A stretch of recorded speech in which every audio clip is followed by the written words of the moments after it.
Welcome back to the channel. दोस्तों, आज के इस सेशन में हम लोग बेसिकली हमारा जो रिमेनिंग टॉपिक्स था रिगार्डिंग दी माइंड फायर, वो सभी चीज़ों को आज हम लोग कवर अप करेंगे। दोस्तों, क्या था ना कि हम लोग ने माइंड फायर चैप्टर को स्टार्ट किया था, उसमें से कई सारे टॉपिक्स को ऑलरेडी हम लोगों ने प्रीवियस वीडियोज़ में कवर अप किया हुआ है। अगर आपने वो वीडियोज़ देखा नहीं है तो आप चैनल के प्लेलिस्ट सेक्शन में जाके वो वीडियोज़ देख सकते हैं। आज की इस सेशन में हम लोग बेसिकली ये जो आपका माइंड फायर चैप्टर है उसी के अंदर में जो भी टॉपिक्स आते हैं वो सभी टॉपिक्स को आज हम लोग कवर अप करेंगे। इसमें हम लोग बेसिकली इन सारे टॉपिक्स को आज हम लोग यहाँ पे इस वीडियोस में डील करेंगे। सबसे पहला तो हम लोग देखेंगे कि अगर हम लोग के माइंड्स में स्पॉन्टेनियस हीटिंग या फिर कहीं पे भी फायर लगता है तो कैसे हम लोग उससे बचाव कर सकते हैं, कैसे उसको हम लोग टैकल डाउन कर सकते हैं, ठीक है ना। फिर आता है ceiling of. Ceiling of basically क्या है ना, आप लोगों ने सुना होगा कि आपके माइंड में, अंडरग्राउंड माइंस में कई सारे स्टॉपिंग्स बनाए जाते हैं। एक आपका स्टॉपिंग्स कई टाइप्स के होते हैं, जैसे आपका परमानेंट स्टॉपिंग हो गया, इमरजेंसी स्टॉपिंग जिसको हम लोग टेम्पररी स्टॉपिंग के नाम से जानते हैं, या फिर एक आपका आता है प्रिपेटरी स्टॉपिंग। तो ये जो स्टॉपिंग्स होता है वो बेसिकली क्या होता है, एक ईंटे का दीवार होता है, समझे ना। अब ईंटे का दीवार को वहाँ पे ये बेसिकली सीलिंग ऑफ करने के लिए जो भी आपका फायर लगा है उस फायर को सील करने के लिए हम लोग ईंटे की दीवार बनाते हैं, जिसको कि यहाँ पे टर्म दे दिया गया है सीलिंग ऑफ से रिप्रेजेंट किया गया है। उससे आपको कंफ्यूज नहीं होना है। आज के इसी जो आपका सीलिंग ऑफ का जो टॉपिक है ना उसके अंदर में हम लोग कई चीज़ों को डिस्कस करेंगे, जैसे आपका परमानेंट स्टॉपिंग के बारे में देखेंगे, टेम्पररी स्टॉपिंग के बारे में देखेंगे, प्रिपेटरी स्टॉपिंग के बारे में देखेंगे। ये सभी चीज़ों को आज हम लोग इसके अंदर में डिस्कस करेंगे। फिर हम लोग देखेंगे कि जहाँ पे भी हम लोग ये स्टॉपिंग्स बना रहे हैं वहाँ का जो ग्राउंड स्ट्रक्चर है वो कैसा होना चाहिए। ऐसा नहीं है कि किसी भी प्लेस में हम लोग अचानक जा कर के स्टॉपिंग बना दे, वैसा तो पॉसिबल नहीं है। उसके लिए हम लोग को कुछ कुछ चीज़ों को देखना पड़ेगा। अगर वो चीज़ें अवेलेबल होगी तभी जाके हम लोग क्या कर सकते हैं, वहाँ पे स्टॉपिंग्स बना सकते हैं। तो उसी के अंदर में हम लोग पढ़ेंगे selection of site for the fire stopping, समझे ना। फिर आता है फिटिंग टू द स्टॉपिंग। जो हम लोग स्टॉपिंग बना रहे हैं उसमें किन किन चीज़ों का आइटम्स को हम लोग फिट करेंगे ताकि वहाँ का जो आपका जो फायर लगा है उस फायर का इन्फॉर्मेशन हम लोग ले सके। ये सभी चीज़ों को भी हम लोग को वहाँ पे डिस्कस करना पड़ेगा। फिर नेक्स्ट और लास्ट आता है inspection and maintenance of the fire stopping. अगर आप एक ओवरमैन हो या फिर माइनिंग सरदार हो तो अगर आपको भेज दिया जाए कि आप जाइए स्टॉपिंग्स को देख कर के आइए, तो आप वहाँ पे क्या चीज़ करोगे, कैसे जांच करोगे, किन किन चीज़ों को देखोगे, तब जाके आप एक क्वालिफाइड ओवरमैन कहलाओगे।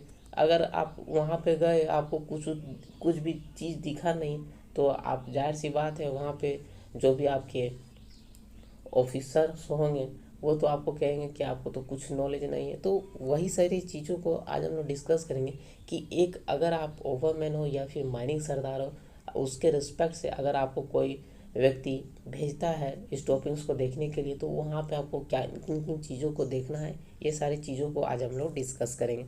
उम्मीद है कि आपको ये जानकारी पसंद आएगी। दोस्तों, आज के इस सेशन में सबसे पहला तो हम लोग डील करते हैं कि स्पॉन्टेनियस हीटिंग होता है तो उसको हम लोग कैसे प्रिवेंट कर सकते हैं, ये सभी चीज़ों को। तो आइए हम लोग यहाँ पे समझते हैं डीलिंग विथ स्पॉन्टेनियस हीटिंग। अगर स्पॉन्टेनियस हीटिंग हमारे माइंड्स में हो रही है तो उसको हम लोग कैसे टैकल डाउन कर सकते हैं, समझे ना। देखिए, स्पॉन्टेनियस हीटिंग को रोकने के लिए कई सारे उपाय हैं। सबसे पहला आता है आपका डायरेक्ट अटैक। क्या होता है ना कि जब कहीं पे भी आग लगता है या फिर स्पॉन्टेनियस हीटिंग होती है तो सबसे पहला और सबसे बेस्ट उपाय क्या होता है कि उस आग में पानी का छिड़काव किया जाए ताकि जो आग है उस पर हम लोग काबू कर सकते हैं। नेक्स्ट स्टेप होता है सीलिंग ऑफ। अगर मान लीजिए वो जो आग है उसमें आप लोगों ने पानी डाला लेकिन फिर भी वो आग कंट्रोल में नहीं आ रहा, तो फिर नेक्स्ट स्टेप हम लोग क्या लेंगे, तो उस प्लेस को हम लोग सील करने का काम करेंगे। अब क्या करेंगे कि जहाँ पे आग लगा है उससे थोड़ा सा हट करके एक प्लेस में हम लोग क्या करेंगे, ईंटे का दीवार को बना देंगे, ताकि क्या होगा कि जो आग लगा है उसको सफिशिएंट ऑक्सीजन नहीं मिलेगा तो वो आग ऑटोमेटिकली आपका बुझ जाएगा। बेसिकली वहाँ पे ऑक्सीजन ना जाए, उस आग जहाँ पे आपका लगा है वहाँ पे ऑक्सीजन ना पहुँचे, उसके लिए हम लोग क्या कर रहे हैं, तो एक ईंटे का दीवार को बना दे रहे हैं ताकि वो जो प्लेस है उसको हम लोग सील कर दें, ताकि आपका जो आग है उस पर हम लोग काबू कर सकें। आग को काबू कैसे कर सकेंगे, जब आपका ऑक्सीजन सफिशिएंट अमाउंट में उस आग तक पहुंचेगा नहीं, तभी जाके हम लोग उस पर काबू कर सकते हैं। इसलिए यहाँ पे सेकंड जो पॉइंट लिखा हुआ है सीलिंग ऑफ, उसमें कहता है कि when a mind spontaneous heating can not be control by direct attack, जब हम लोग पानी से आपका जो आग है या स्पॉन्टेनियस हीटिंग है उसको अगर हम लोग काबू नहीं कर सकते हैं, तो फिर नेक्स्ट हमारा स्टेप होगा कि then the fire must be controlled by erecting stopping to seal off all possible supplies of air। जहाँ से भी आपका आपका हवा का सप्लाई वहाँ पे उस आग तक पहुँच सकता है, उसको रोकने के लिए हम लोग क्या करेंगे, आपका हर एक जगह पे आपका स्टॉपिंग्स बना देंगे ताकि आपका जो हवा है वो वहाँ तक पहुँच ना पाए। अब जब हवा वहाँ तक पहुँचेगा नहीं तो जाहिर सी बात है उस हवा में जो भी आपका ऑक्सीजन है उसको हम लोग वहाँ तक पहुँचेगा नहीं। अब उस आग को ऑक्सीजन मिलेगा नहीं तो वो जल नहीं पाएगा। अब जल नहीं पाएगा तो जाहिर सी बात है उसका जो कैपेसिटी है फायर का वो आपका धीरे धीरे वो ख़त्म हो जाएगा, एक्सटिंग्विश हो जाएगा वो फायर। इस तरह से हम लोग सीलिंग ऑफ करते हैं। थर्ड आता है आपका ब्लैंकेटिंग और लोकल सीलिंग। ब्लैंकेटिंग का मतलब क्या होता है कि कवर अप करना।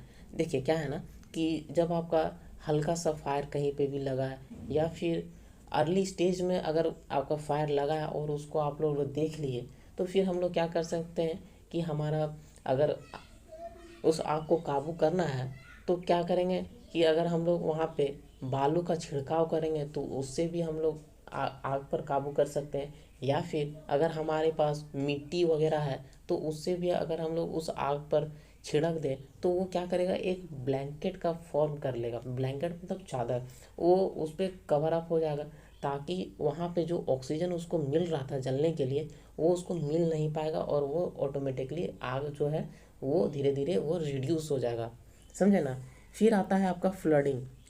ये जो फ्लडिंग है ना वो आपका सबसे लास्ट स्टेप होता है किसी भी आग पर काबू करने के लिए। क्या है ना कि जब आपका डीप साइड का वर्किंग चल रहा है और वहाँ पे आपका स्पॉन्टेनियस हीटिंग लगातार आपका बढ़ रहा है, उस आग को काबू करने के लिए आप लोगों ने ये सभी जितने भी मेथड्स हैं जैसे आपका डायरेक्ट मेथड, सीलिंग ऑफ, ये सभी करके देख लिया, फिर भी आपका आग काबू नहीं हो रहा, तो फिर लास्ट में हम लोग फ्लडिंग करते हैं माइंस में। ये आप लोग सुने होंगे कि इंटेंशनल फ्लडिंग। इंटेंशनल फ्लडिंग क्या होता है ना, इसका मतलब ये होता है जानबूझ करके माइंस को पानी से बहा देना, मतलब कि उसको माइंस को पूरा पानी में डुबो देना। इसमें क्या होता है ना कि जब हमारा माइंस में इतना आग पे काबू हो जाता है कि हम लोग स्टॉपिंग्स बना लिए फिर भी हम उस पर काबू नहीं पा रहे हैं, तो फिर लास्ट स्टेप हम लोग क्या करते हैं कि माइंस में पानी से पूरा डुबो देते हैं। इसमें क्या होता है ना कि जब हम लोग फ्लडिंग करना होता है तो हम लोग को डीजीएमएस से एक नोटिस देना पड़ता है, तब जाके अगर डीजीएमएस हमको अप्रूव करेगा तब जाके हम लोग फिर आपका फ्लडिंग करने का काम करेंगे माइंस में। तो फ्लडिंग में क्या करते हैं हम लोग बेसिकली कि आग को काबू करने के लिए माइन को पूरा पानी से डुबो देते हैं। समझे ना। ये आपका लास्ट स्टेप होता है। जनरली इसका यूज़ नहीं किया जाता, हम लोग सिंपली आपका परमानेंट स्टॉपिंग वगैरह बना करके ही हम लोग सिंपली आग को रोक लेते हैं। समझे ना। फिर आता है आपका डीलिंग विथ फायर। अगर हमारे माइंस में कहीं पे भी फायर लगा है तो उससे हम लोग कैसे डील कर सकते हैं। तो सबसे पहला आपका और सबसे बेस्ट मेथड क्या होता है कि उस आग पर पानी या फिर सैंड या फिर फायर एक्सटिंग्विशर से उस फायर को रोका जा सके। समझे ना। सबसे पहला क्या हमारा होता है कि अगर कहीं पे भी फायर लगा है तो उस पर काबू करने के लिए हम लोग पानी का छिड़काव कर सकते हैं, या फिर अगर आपके पास अवेलेबल बालू है तो आप बालू से उसका टैकल डाउन कर सकते हैं, या फिर आपके पास हर एक आप लोग देखोगे तो माइंस का जितना भी ऑफिस होता है जिसमें आपका मशीनरीज यूज़ होता है, या फिर अंडरग्राउंड में आप जैसे ही जाते हो तो वहाँ पे जहाँ पे भी आपका टगर चलता है तो हर एक लोडिंग पॉइंट में वगैरह में आपका क्या है कि आपका वहाँ पे फायर एक्सटिंग्विशर होता है। तो कहीं पे भी अगर आपका फायर लगता है तो उससे आप लोग फायर एक्सटिंग्विशर से फायर को रोक सकते हो, समझे ना। फिर आता है सेकंड में, a small accessible fire can be covered with blanketing material like sand, earth और to stop it off oxygen. यहाँ पे कहता है ना कि अगर आपका फायर जो लगा है वो छोटा अमाउंट में है और उस फायर तक आप एक्सेस कर सक रहे हो, जा सक रहे हो, तो फिर वहाँ पे हम लोग क्या करेंगे कि ब्लैंकेटिंग करने का काम करेंगे। अब ब्लैंकेटिंग किससे करेंगे, तो जाहिर सी बात है हम लोग बालू से कर सकते हैं, या फिर अगर हमारे पास मिट्टी है तो उससे हम लोग कर सकते हैं। ब्लैंकेटिंग कर देंगे ना तो क्या होगा कि वहाँ पे सफिशिएंट ऑक्सीजन उस आग को मिलेगा नहीं। अब आग को सफिशिएंट ऑक्सीजन नहीं मिलेगा तो वो आग वो ऑटोमेटिकली आपका बुझ जाएगा, ठीक ना। थर्ड पॉइंट में कहता है, different method can be applied to deal with fire in underground mines like sealing of area, flooding the fire with inert gas. क्या है ना कि इसके बाद दूसरा मेथड हम लोग के पास क्या होता है कि उस आग को काबू करने के लिए हम लोग सीलिंग ऑफ कर दें, उस प्लेस को पूरा सील कर दें, ये होता है। और भी होता है जैसे आपका flooding the fire with inert gas. क्या है ना कि अब आप लोग सुने होंगे कि ये आपका जो झारिया कोलफील्ड है उसके नीचे में आपका आग लगा हुआ है, तो वहाँ पे कई सारे मेथड का अप्लाई किया गया था उस आग को काबू करने के लिए। जैसे आपका नाइट्रोजन फ्लशिंग किया गया था, लेकिन फिर भी वो आग काबू नहीं आया। लेकिन अगर आपका जो आग है लगा हुआ, अगर वो छोटा अमाउंट में लगा हुआ है, तो फिर आप लोग अगर नाइट्रोजन का फ्लशिंग करते हो, फ्लशिंग मतलब क्या है कि नाइट्रोजन को हम लोग पूरा छिड़काव कर दें, तो उससे क्या होगा कि आपका जो आग है उस पर आप काबू कर सकते हो। तो वहीं पे यही चीज़ यहाँ पे लिखा हुआ है, flooding the fire with inert gas. जो हमारा फायर है उसमें अगर हम लोग इनर्ट गैस को डालेंगे, इनर्ट गैस में आपका क्या आ जाएगा, तो नाइट्रोजन आ जाएगा, आर्गन आ जाएगा, ये सभी गैसेस को अगर हम लोग देंगे तो वहाँ पे वो फायर को वो रोक सकता है, ठीक ना। फिर फोर्थ पॉइंट में कहता है, the fire should be tackle only from the intake side. अब बात आता है कि जब अब भी आपका फायर को आप लोग रोकना चाहोगे तो आपको हमेशा इंटेक साइड से आप लोग उसको रोकने का प्रयास करोगे। ये नहीं है कि आपको रिटर्न साइड से आपको रोकने का प्रयास करोगे, ठीक ना। वही चीज़ कहता है। फिर कहता है कि अगर आपका जो फायर लगा है, अगर आपका इलेक्ट्रिकल फायर है या फिर ऑयल फायर है, सपोज़ आपके माइंस में जो फायर लगा है वो आपका शॉर्ट सर्किट के वजह से वो लगा, तो शॉर्ट सर्किट क्या आता है, वो आपका इलेक्ट्रिक फायर में आता है। तो वहाँ पे आप लोग अगर पानी का इस्तेमाल करोगे आग को बुझाने के लिए, तो वो आपके लिए बहुत ज़्यादा डेंजरस होगा। वो आग तो बुझेगा नहीं, और ऊपर से जो भी उसको बुझाएगा उस पर वो ज़्यादा इम्पैक्ट हो जाएगा, एक्सीडेंट वहाँ पे ज़्यादा होने का चांसेस रहेगा। तो उस टाइप के जो आग है, इलेक्ट्रिकल आग हो गया, ऑयल का आग हो गया, तो उस टाइप के आग में हम लोग जनरली पानी से बुझाने का प्रयास बिल्कुल भी नहीं करेंगे। ये चीज़ों को आपको हमेशा ध्यान रखना है। जब भी आप लोग किसी भी फायर को बुझाओ तो ये देखना है कि वो फायर आपका जनरली लगा कैसा है।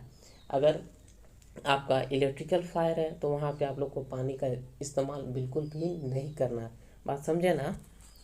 ये चीज़ें हैं। फिर आता है आपका सीलिंग ऑफ। अब आते हैं हम लोग अपने टॉपिक्स पे, सीलिंग ऑफ। इसमें हम लोग एक एक करके हर एक पॉइंट्स को बारीकी ढंग से समझने का कोशिश करते हैं। देखिए दोस्तों, अगर ऐसा जगह पे आपका आग लगा है जहाँ पे हम लोग यूजुअली पहुँच नहीं सकते, वो प्लेस हमारे लिए इनएक्सेसिबल होगा। जैसे आपका गोफ वाला एरिया। गोफ वाला एरिया में क्या होता है कि जहाँ पे हम लोग ने जहाँ से हम लोग कोयला का एक्सट्रैक्ट आउट कर लिए और वहाँ का भी सपोर्ट्स को विथड्रॉ कर लिए, और वो जो प्लेस है अगर वहाँ पे आग लग जाता है तो बेसिकली वहाँ उस प्लेस में तो हम लोग पहुँच नहीं पाएंगे, क्योंकि वहाँ पे कभी भी आपका रूफ फॉल हो सकता है। तो वैसे प्लेस में जो गोफ वाला एरिया है वो तो आपका इनएक्सेसिबल प्लेस है। तो वैसे प्लेस में अगर कहीं पे भी आग लग जाता है तो बेसिकली उस तरह के जो प्लेसेस होते हैं जो हमारे लिए पहुँचना इम्पॉसिबल है, तो वैसे प्लेस में अगर आग लगता है तो उसको रोकने के लिए हम लोग बेसिकली सीलिंग ऑफ करते हैं। अब सीलिंग ऑफ में बेसिकली हम लोग क्या करते हैं, तो स्टॉपिंग्स बना देते हैं। समझे ना। स्टॉपिंग क्या होता है, तो बेसिकली एक ईंटे का दीवार होता है जिसको कि हम लोग खड़ा कर देते हैं, ताकि क्या है ना, मेन मोटिव क्या होता है कि किसी भी आग को काबू करने के लिए हमारा मेन मोटिव होता है ना कि जो आग जल रहा है, जो आग पकड़ रहा है, उसको अगर ऑक्सीजन नहीं मिलेगा तो वो आग क्या होगा, ऑटोमेटिकली बुझ जाएगा। अब ऑक्सीजन कैसे उसको ना मिले, उसके लिए हम लोग क्या करते हैं, तो स्टॉपिंग्स बना देते हैं, ईंटे का दीवार बना देते हैं, ताकि जो हवा इस पार से उस पार जो आग जल रहा था उस तक पहुंच रहा था, उसको वो पहुंचने से रोक देता है ईंटे का दीवार। बेसिकली यही चीज़ हम लोग करते हैं। तो सीलिंग ऑफ बेसिकली हम लोग किससे करते हैं, तो स्टॉपिंग्स बना करके करते हैं। अब स्टॉपिंग्स भी कई टाइप्स के होते हैं, जैसे आपका आता है पहला प्रिपेटरी स्टॉपिंग, दूसरा आता है टेम्पररी स्टॉपिंग, तीसरा आता है परमानेंट स्टॉपिंग। यहाँ तक समझे ना कि सीलिंग ऑफ हम लोग किसको कह रहे हैं। सीलिंग ऑफ कहने का मतलब है कि वहाँ पे उस आग तक पहुँचने के लिए हम लोग क्या कर रहे हैं कि वहाँ तक तो पहुँच नहीं पा रहे। अब वहाँ तक पहुँचेंगे नहीं तो उस आग को काबू कैसे करेंगे। काबू करने के लिए हम लोग स्टॉपिंग्स बना दे रहे हैं। अब यही स्टॉपिंग क्या कर रहा है कि इधर से जो भी हवा आ रहा था तो उस पर जो आपका आग जल रहा था उसको वो रोक देता है।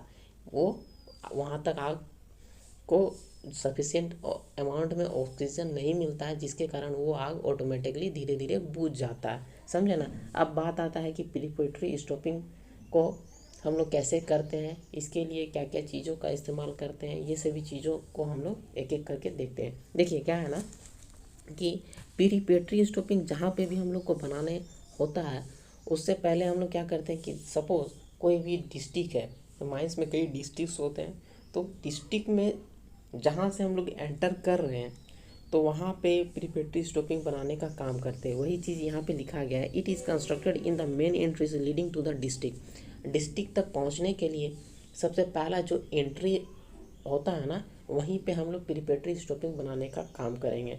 और ये जो प्रिपरेटरी स्टॉपिंग बनाने का काम यूजुअली हम लोग डिक्लेयरिंग करने से पहले ही काम कर देते हैं। प्रिपरेटरी का नाम से ही आपको समझ में आ रहा होगा कि वहाँ पे कुछ हम लोग प्रिपरेशन करके पहले से ऑलरेडी रख देंगे। जैसे हमने क्या बताया आपको, स्टॉपिंग्स में हम लोग क्या करते हैं, तो ईंटे का दीवार बनाते हैं ना।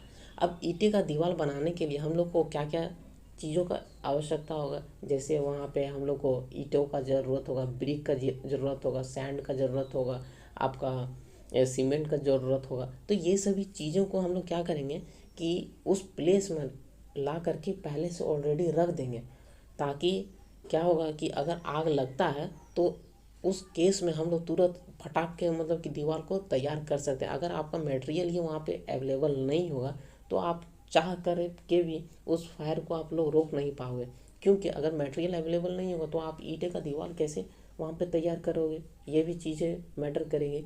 तो प्रिपरेटरी स्टॉपिंग्स में क्या होता है ना कि पहले से ही हम लोग सारा कुछ प्लान करके रख देते हैं, सारा मटेरियल्स को वहाँ पे लगा के करके रख देते हैं, ताकि इमरजेंसी के कंडीशन में वहाँ पे हम लोग फटाक के जो स्टॉपिंग्स है उसका निर्माण कर सके। ये समझे ना। अब बात आता है कि स्टॉपिंग्स जो हम लोग प्रिपरेटरी स्टॉपिंग्स बनाएंगे उसका क्या डायमेंशन होगा, क्या थिकनेस होगा। तो देखिए उसका जो थिकनेस है ना वो आपका 1 मीटर का होता है। जो भी आपका प्रिपरेटरी स्टॉपिंग हम लोग बनाते हैं उसका जो थिकनेस है वो 1 मीटर का होता है। ये आपको चीज़ याद रखना है, समझे ना। फिर कहता है कि देखिए एक तो आपका प्रिपरेटरी स्टॉपिंग्स में हम लोग ईंटे का इस्तेमाल कर कर के आपका ईंटे का दीवार बना सकते हैं। दूसरा इसको हम लोग रोकने के लिए क्या कर सकते हैं कि अगर आपका एक लोहा का दरवाज़ा अगर हम लोग वहाँ पे खड़ा कर दें तो उससे भी क्या होगा कि आपका जो आग है उस पर हम लोग काबू कर सकते हैं। तो यहाँ पे कहता है ना कि a preparatory stopping should be provided with a iron door which is generally taken off hinge and kept beside the stopping. जहाँ पे हम लोग को स्टॉपिंग्स बनाना है उससे अगल बगल में ही हम लोग अगर आयरन का जो दरवाज़ा है उसको वहाँ पे रख दें, और सिंपली जब भी इमरजेंसी के कंडीशन में हम लोग को वो दरवाज़ा को खड़ा करना पड़ेगा तो हिंज के हेल्प से उसको हम लोग तुरंत वहाँ पे खड़ा कर देंगे, ताकि हमारा जो भी आग है उस पर हम लोग काबू कर सकते हैं। तो यहाँ पे प्रिपरेटरी स्टॉपिंग में आप लोगों ने क्या देखा, तो पहले से ही हम लोग क्या करते हैं तो प्लान करके रखते हैं। अब प्लान अगर हम लोग ईंटे का दीवार को वहाँ पे खड़ा करना तो ईंटा, बालू, सीमेंट, ये सभी चीज़ों का ज़रूरत होगा। और अगर हम लोग आयरन का दरवाज़ा खड़ा करेंगे तो आयरन का दरवाज़ा का ज़रूरत होगा। अब जहाँ पे भी ज़रूरत होगा वहीं पे हम लोग क्या करेंगे, ये सभी चीज़ों को लगा करके रख देंगे, ताकि इमरजेंसी के कंडीशन में तुरंत वहाँ पे हम लोग ये सभी चीज़ों के हेल्प से वो जो स्टॉपिंग्स है उसको तैयार कर सकें, ताकि हमारा जो फायर लगा है उसको हम लोग रोक सकें। ये था आपका प्रिपरेटरी स्टॉपिंग। प्रिपरेटरी स्टॉपिंग का नाम से ही आपको समझ में आना चाहिए कि प्रिपरेशन करके ऑलरेडी हम लोग ने रख दिया है, समझे ना। फिर आता है आपका टेम्पररी स्टॉपिंग। दोस्तों, टेम्पररी स्टॉपिंग का दूसरा नाम होता है इमरजेंसी स्टॉपिंग। इसको भी हम लोग एक एक करके समझते हैं कि इसमें हम लोग बेसिकली करते क्या है, ठीक है ना। ये जो आपका टेम्पररी स्टॉपिंग्स होता है ना, उसको हम लोग इमरजेंसी स्टॉपिंग के नाम से जानते हैं। और ये इस तरह का जो स्टॉपिंग्स होता है उसको हम लोग तब लगाते हैं जब कहीं पे भी किसी भी प्लेस में आग लग गया है, इसका पता हम लोग को चल जाता है, तो फिर उसके बाद हम लोग इस टाइप के स्टॉपिंग्स को लगाते हैं। हम लोग ने देखा कि जो हमारा प्रिपरेटरी स्टॉपिंग्स था उसमें हम लोग क्या कर रहे हैं कि आग लगने से पहले ही हम लोग बहुत सारा अरेंजमेंट करके रख दिए हैं, लेकिन वैसा चीज़ इसमें नहीं है। टेम्पररी स्टॉपिंग में जब हम लोग को आग का पता चल जाता है कि इस प्लेस में आपका आग लगा है, तो वहाँ पे हम लोग टेम्पररी स्टॉपिंग या फिर इमरजेंसी स्टॉपिंग बनाने का काम करते हैं, ठीक ना। Such stoppings are required where temporary stoppings had not be constructed.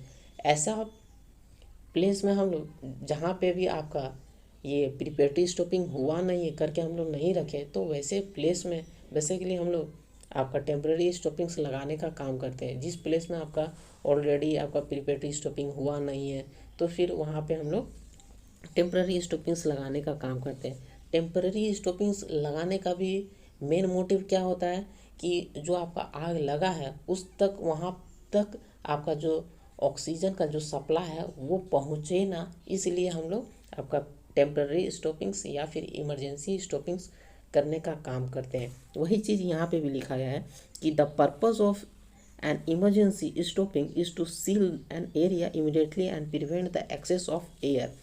किसी भी फायर को रोकने के लिए, मैं बार बार बोल रहा हूँ, किसी भी फायर को रोकने के लिए वहाँ पे अगर जो हवा पहुँच रहा है उस हवा को अगर रोक दिया जाए तो आपका जो आग है उस पर हम लोग काबू कर सकते हैं। तो ये सभी जो भी चीज़ें हैं, जैसे आपका प्रिपरेटरी स्टॉपिंग हो गया, टेम्पररी स्टॉपिंग हो गया या फिर परमानेंट स्टॉपिंग हो गया, मेन मोटिव ये सभी स्टॉपिंग का यही होता है कि उस आग तक सफिशिएंट अमाउंट में एयर पहुँचे ना, यही आपका मेन मोटिव होता है। ताकि अगर उस पे आपका सफिशिएंट अमाउंट में एयर पहुंचेगा नहीं तो आपका जो आग है वो धीरे धीरे रिड्यूस हो जाएगा और वो एक समय ऐसा आएगा वो कम्प्लीटली बुझ जाएगा, समझे ना। यही चीज़ यहाँ पे लिखा गया है।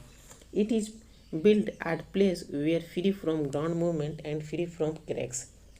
ये जो आपका स्टॉपिंग्स होता है ना, उसको हम लोग ऐसा जगह पे लगाते हैं जहाँ पे आपका जो भी ग्राउंड स्ट्रक्चर है वो आपका ज़्यादा मूवमेंट ना करे, और वो जो प्लेस है वो आपका फ्री फ्रॉम क्रैक्स हो, वहाँ पे ज़्यादा क्रैक्स वगैरह ना हो।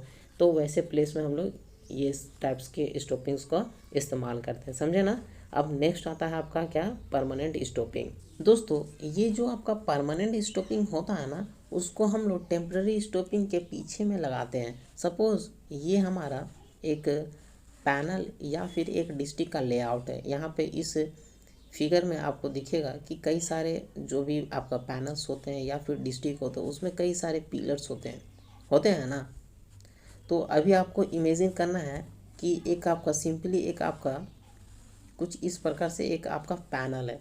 तो पैनल में आपका इधर से आपका इनटेक होगा, इधर से आपका रिटर्न होगा, ठीक ना। अब समझो कि यहाँ पे आपका कहीं पे भी आग लग गया, ठीक। अब आग लग गया तो हम लोग आपको काबू करने के लिए टेम्पररी स्टॉपिंग्स बना दिए। सपोज़ यहाँ पे हम लोग एक टेम्पररी स्टॉपिंग्स क्रिएट कर दिए। अब टेम्पररी स्टॉपिंग क्रिएट किए तो इसका मेन मोटिव क्या था कि इधर से जो भी हवा जा रहा था वो इस आग तक पहुँच रहा था, उसको रोकने के लिए हम लोग क्या किए, तो टेम्पररी स्टॉपिंग खड़ा कर दिए, ठीक ना। अब क्या करेंगे कि परमानेंट स्टॉपिंग हम लोग कहाँ पे लगाएं। मान लीजिए ये जो आग है वो बहुत ज़्यादा एक्सटेंसिव अमाउंट में पूरा फैल रहा है, और ये जो आग है वो आपका बहुत ज़्यादा एक्सटेंसिव है, तो ये जो टेम्पररी स्टॉपिंग है वो आपका बहुत ज़्यादा कमज़ोर होता है बेसिकली। अब इस स्टॉपिंग को वो तोड़ करके बाहर आ जाएगा, वो अगर बहुत ज़्यादा अमाउंट में एक्सटेंसिव है तो वो बाहर आ जाएगा तोड़ करके। तो उससे रोकने के लिए हम लोग क्या करेंगे, ये जो हमारा टेम्पररी स्टॉपिंग होता है ना, ये टेम्पररी स्टॉपिंग जिसको हम लोग टी से यहाँ पर डिनोट कर रहे हैं, इस टेम्पररी स्टॉपिंग के आउट बाय में, यानी कि इसके जस्ट बाहर में, बाहर के साइड्स में यहाँ पे हम लोग क्या करेंगे, तो परमानेंट स्टॉपिंग का निर्माण करेंगे। इसको हम लोग पी से डिनोट कर देते हैं, परमानेंट स्टॉपिंग बना देंगे, ठीक ना। वही चीज़ यहाँ पे लिखता है कि permanent stopping of brick in cement और lime are constructed out by of the temporary stopping after a lapse of nearly 48 hours. यानी कि जब हम लोग टेम्पररी स्टॉपिंग्स बना रहे हैं उसके 48 घंटे के भीतर में हम लोग को परमानेंट स्टॉपिंग्स भी हम लोग को बनाना है, समझे ना। फिर कहता है कि ये जो परमानेंट स्टॉपिंग बनाने का जो कार्य है वो आपका लास्ट स्टेप होता है, ताकि किसी भी एरिया को हम लोग सील करने का ये आपका लास्ट स्टेप होता है, ठीक। और इस तरह के जो भी स्टॉपिंग्स है उसको बनाने से पहले जो एरिया है वो आपका फ्री फ्रॉम क्रैक्स होना चाहिए, उसका मिनिमम क्रॉस सेक्शन एरिया होना चाहिए। ऐसा नहीं है कि जहाँ पे भी हम लोग क्रैक्स मिल गया वहाँ पे हम लोग परमानेंट स्टॉपिंग बना देंगे, उससे हम लोग को बचना है। और ऐसा प्लेस को सेलेक्ट करना है कि जहाँ पे आपका क्रैक्स बिल्कुल भी ना हो, तो वैसे प्लेस में हम लोग इस टाइप के स्टॉपिंग्स को खड़ा करेंगे, ठीक ना। अब बात आती है कि ये जो स्टॉपिंग्स है उसका क्या थिकनेस होगा। तो इसका थिकनेस के बारे में बताता है कि जैसे जैसे आपका यहाँ पे देखो, जैसे जैसे आपका नीचे से ऊपर की ओर हम लोग जाएंगे, हर 3 मीटर में, हर 3 मीटर्स में आपका 15 सेंटीमीटर का जो थिकनेस है वो इंक्रीज़ करेगा। लेकिन आपका जो रूफ में आते आते रूफ का जो थिकनेस है उसको हम लोग कितना रखेंगे, तो इसमें हम लोग रूफ का जो थिकनेस है नियरली 1 मीटर रखेंगे। यहाँ पे आपको इस तरह से आप लोग समझो, एक सेकेंड मैं आपको समझाता हूँ। ये सपोज़ हमारा रूफ है, तो रूफ में हम लोग को क्या बोल रहा है कि रूफ के साइड्स में हम लोग को नियरली 1 मीटर मेंटेन करके रखना है, ठीक ना।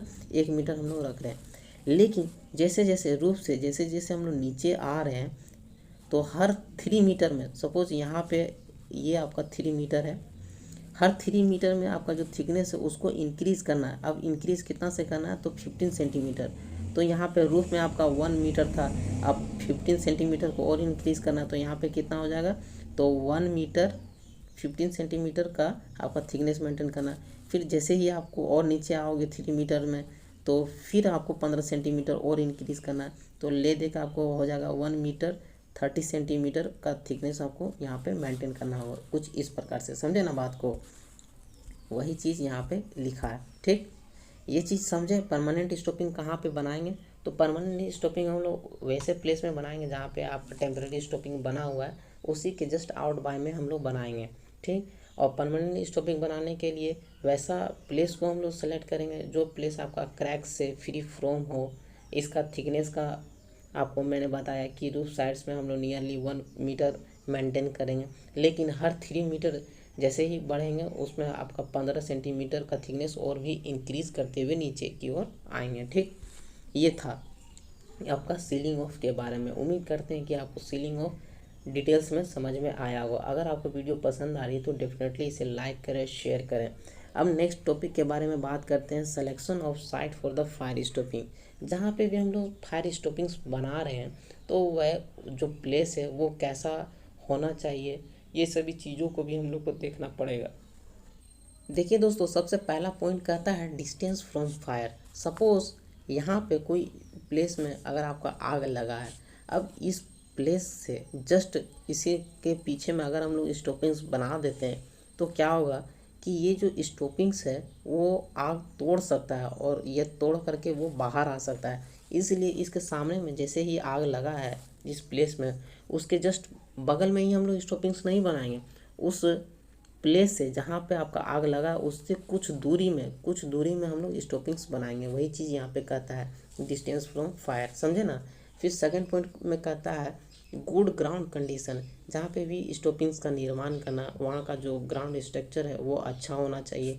थर्ड में कहता है कि स्पेस फॉर री इंफोर्समेंट, यानी कि देखिए जब भी हम लोग स्टॉपिंग्स बनाएंगे तो बेसिकली हम लोग ईटा, बालू, सीमेंट, गिट्टी, ये सभी चीज़ों का इस्तेमाल करेंगे, ठीक ना।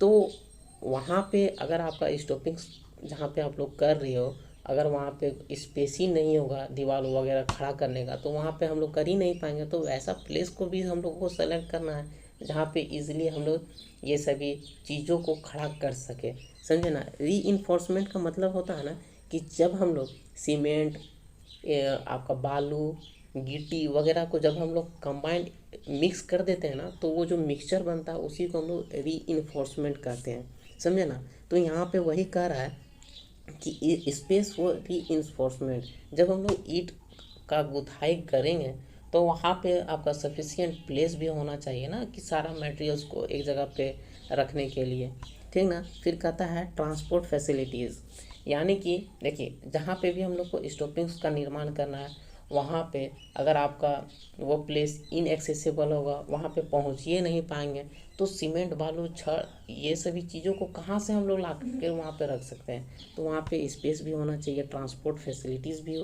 अच्छा अवेलेबल होगा, तभी जाके हम लोग ये सभी चीज़ों को इरेक्ट कर सकते हैं, ठीक ना।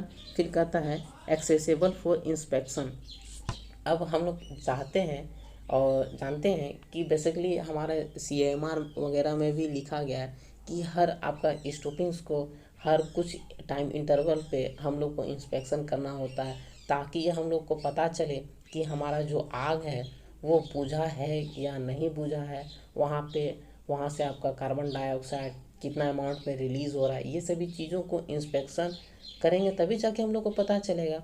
तो यही चीज़ कहता है कि अगर वो स्टॉपिंग्स आपका एक्सेसिबल नहीं होगा तो फिर वहाँ पे आप लोग इंस्पेक्शन नहीं कर पाओगे। इसीलिए जब भी हम लोग स्टॉपिंग्स बनाएंगे तो ऐसा प्लेस में बनाएंगे ताकि हम लोग बार बार आपका जा कर के वहाँ पे इंस्पेक्शन कर सके। फिर कहता है free from cracks and minimum cross sectional area. जहाँ पे भी हम लोग स्टॉपिंग्स बनाएंगे ना, वो क्रैक्स से फ्री फ्रॉम होना चाहिए और उसका मिनिमम क्रॉस सेक्शन एरिया होना चाहिए, ठीक है। यहाँ तक क्लियर है ना। अब बात आती है फिटिंग्स टू दी स्टॉपिंग्स।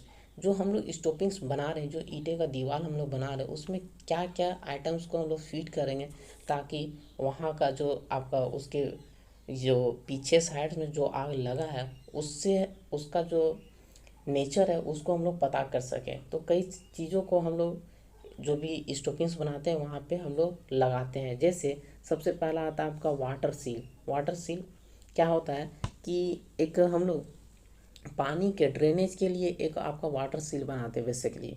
इसमें क्या होता है कि एक वाटर पाइप होता है जिसका आपका इस्तेमाल हम लोग वाटर सील करने का काम करते हैं। देखिए यहाँ पे आपको दिख रहा होगा water seal. Water seal at the floor level for drainage of water.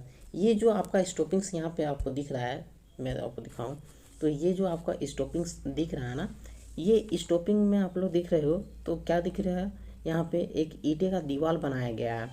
ईंटे का दीवार बनाया गया, ये आपका जो साइड्स है वो आपका फायर वाला एरिया है, और इधर से आपका हम लोग क्या किए हैं तो यहाँ पे ईंटे का दीवार का गुथाई किए। तो यहाँ पे कह रहा है ना कि ईंटे का जो दीवार है उसका जो फ्लोर है, फ्लोर लेवल पे हम लोग क्या किए तो एक आपका वाटर सील लगाए हैं। इसको लगाने का मेन मोटिव क्या था कि हम लोग पानी का जो ड्रेनेज है उसको हम लोग कर सकें, समझे ना। इसीलिए यहाँ पे वाटर सील लगाया गया है। A water seal consist of piece of pipe. Water seal में क्या होता है कि आपका वाटर पाइप होता है जिसको कि हम लोग यहाँ पे नीचे में आपका लगा देते हैं, समझे ना। अब मान लीजिए कि इधर से ये आपका जो फायर वाला साइड्स में है, अगर वहाँ से आपका पानी आ रहा है तो फिर ये अगर पानी आ रहा है तो ये स्टॉपिंग उसको रोक करके रखेगा। तो पानी को फ्लो करवाने के लिए भी तो हम लोग को चाहिए रास्ता, तो इसीलिए हम लोग क्या करते हैं तो एक आपका वाटर सील लगा देते ताकि आपका जो पानी का बहाव है वो इजीली हो सके। क्लियर है। अब देखिए सेकंड पॉइंट में कहता है एयर सैम्पलिंग पाइप। इस जो फिगर आपको दिखाए गए हैं इसमें हम लोग क्या करते हैं कि एयर सैम्पलिंग करने के लिए भी आपका एक स्पेस छोड़ देते हैं। उसमें हम लोग क्या करते हैं ना, ये जो स्टॉपिंग्स बना रहे हैं उसमें हम लोग एक एयर सैम्पलिंग करने के लिए एक पाइप डाल देते हैं। और वो उस पाइप में एक बल्ब लगा देते हैं, ताकि जब भी हम लोग कलेक्शन करें सैंपल्स का तो उस बल्ब को जैसे ही ओपन करोगे तो आप सैंपल को कलेक्ट कर सकते हो। लेकिन आपको हमेशा ध्यान रखना है कि जब भी आप लोग सैंपल कलेक्शन कर लिए तो उस बल्ब को आपको बंद कर देना है, ये नहीं कि आपको बल्ब को चालू ही रखना है, समझे ना। तो एक आपका सैंपल लेने के लिए आपका एक फिटिंग्स को हम लोग लगाते हैं इन द स्टॉपिंग्स, समझे। फिर कहता है प्लेटफॉर्म। क्या है ना कि ये देखिए, ये जो स्टॉपिंग आप देख रहे हो इसका हाइट बहुत ज़्यादा है। अब यहाँ पे हम लोग को इंस्पेक्शन भी करना होगा, तो इंस्पेक्शन करने के लिए एक प्लेटफॉर्म तो बनाना होगा ना, जिस पर कि चढ़ करके आपका आराम से सारा जो स्टॉपिंग्स है उसको हम लोग देख सकते हैं कि उसका क्या कंडीशन है। इसके लिए हम लोग एक प्लेटफॉर्म भी बनाते हैं इन द स्टॉपिंग्स। फिर है आपका लैडर। लैडर मतलब सीढ़ी। सीढ़ी का भी इस्तेमाल हम लोग इसलिए करते हैं ताकि हमारा जो इंस्पेक्शन है, मेंटेनेंस का जो कार्य है उसको हम लोग देख सकें ईजिली, समझे ना। क्योंकि ये आपका हाई गैलरी है। अब इसमें हम लोग अगर हम लोग को कुछ प्लेटफॉर्म नहीं मिलेगा, लैडर नहीं मिलेगा, तो फिर हम लोग इस पर पहुंच ही नहीं पाएंगे, तो जांच कैसे करेंगे। उसके लिए तो हम लोग को प्लेटफॉर्म चाहिए, लैडर का इस्तेमाल करेंगे, समझे ना। फिर आता है नाइट्रोजन चार्जिंग पाइप।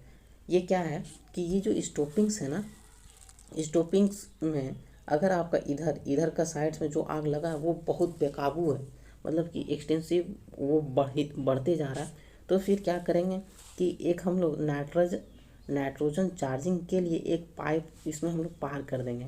यहाँ पे ये खांजा काट करके एक पाइप को पार कर देंगे। अब इधर से हम लोग क्या करेंगे कि फ्रीक्वेंट बेसिस में आपका नाइट्रोजन फ्लशिंग करेंगे।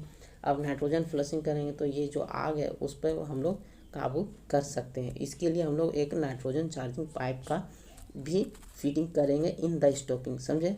फिर आपका 6 पॉइंट में है कि थर्मामीटर। थर्मामीटर भी हम लोग लगाएंगे ताकि ये जो फायर है उसका जो टेम्परेचर है उसको हम लोग जान सकें, समझे। It is place to know the temperature of inside the stopping. ये जो स्टॉपिंग के जो इनसाइड्स में जो आग लगा है उसका जो टेम्परेचर है उसको जानने के लिए हम लोग वहाँ पे थर्मामीटर लगाते हैं, ठीक है। फिर आता है आपका नंबर प्लेट।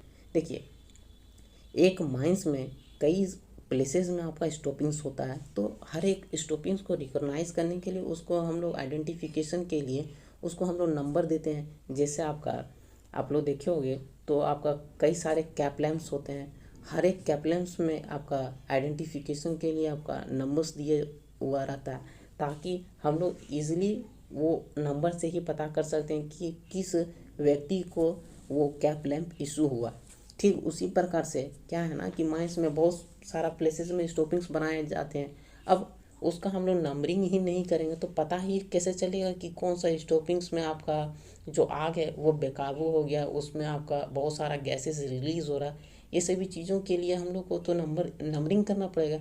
अगर नंबरिंग कर लेंगे तो हम लोग को पता चल जाएगा कि इस स्टॉपिंग्स में आपका गैस निकल रहा है, या फिर आप वो स्टॉपिंग्स क्रैक्स हो गया है तो उसको हम लोग वहाँ पे जा कर के बना सकते हैं, ठीक कर सकते हैं, ठीक ना। इसीलिए हम लोग वहाँ पे नंबर प्लेट लगाते हैं हर एक स्टॉपिंग्स में।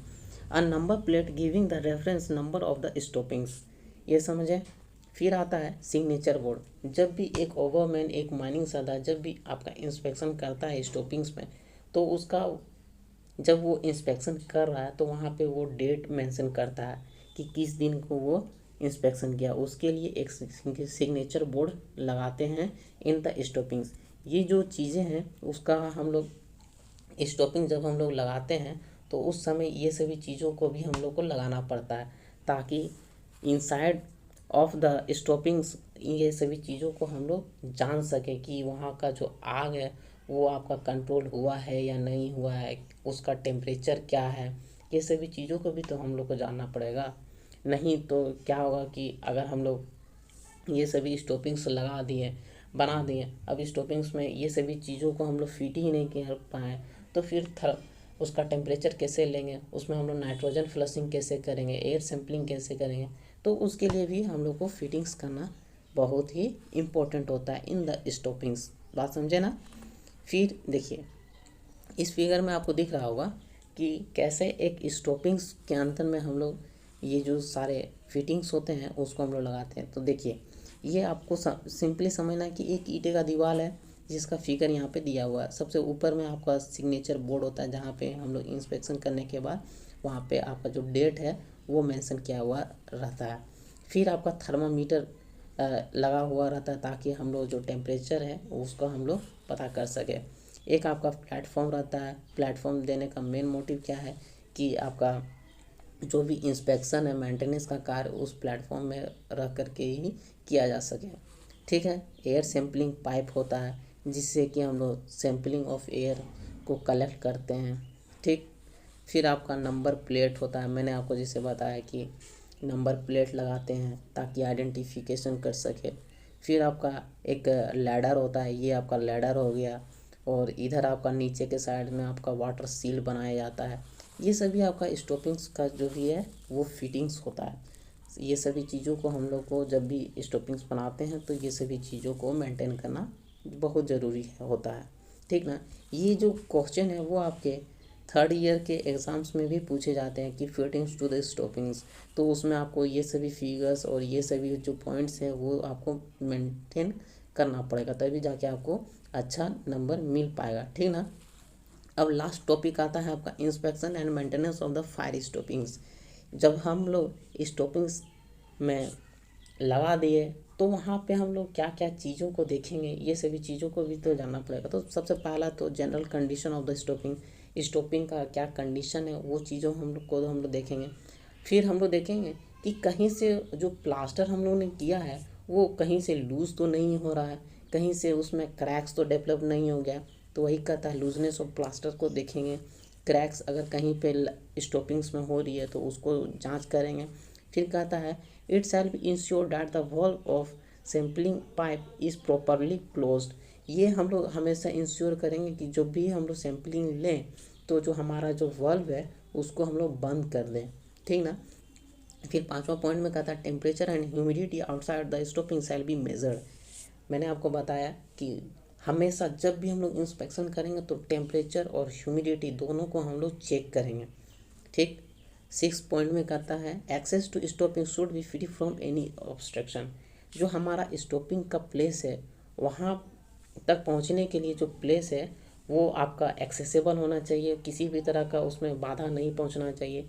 कि अगर मान लीजिए यहाँ पे आपका सपोज़ ये आपका स्टॉपिंग्स बनाया गया, अब स्टॉपिंग्स के जस्ट इधर ये साइड में आपका रूफ फॉल हो जाता है तो बहुत सारे मटेरियल्स यहाँ पे आपका मान लीजिए कि गिरा हुआ है। तो अगर आपको इंस्पेक्शन करने के लिए आओगे तो आप लोग पहुँच नहीं पाओगे ये साइड।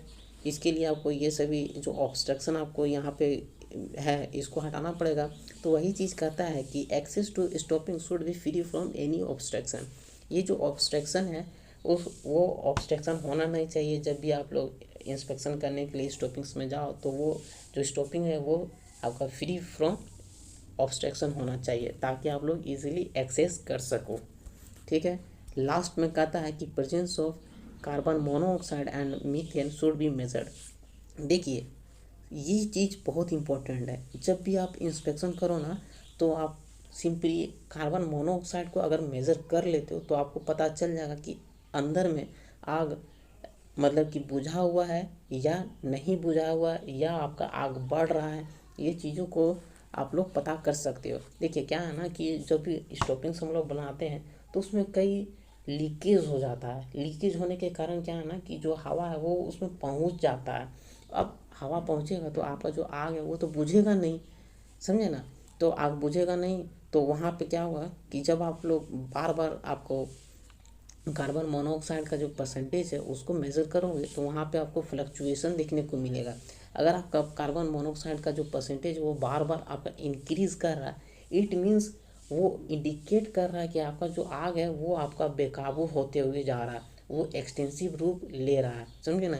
वहीं अगर आपका कार्बन मोनोऑक्साइड का जो परसेंटेज है वो धीरे धीरे धीरे धीरे डिक्रीज़ करेगा तो आप लोग समझोगे कि जो आग है वो धीरे धीरे आपका कंट्रोल हो रहा है, वो बुझ रहा है, समझे ना। इसीलिए इम्पोर्टेंट होता है कि जब भी आप लोग स्टॉपिंग्स में इंस्पेक्शन करो तो आप लोग हमेशा ध्यान रखो कि कार्बन मोनोऑक्साइड का जो परसेंटेज है उसको मेज़र करना बहुत ज़रूरी होता है।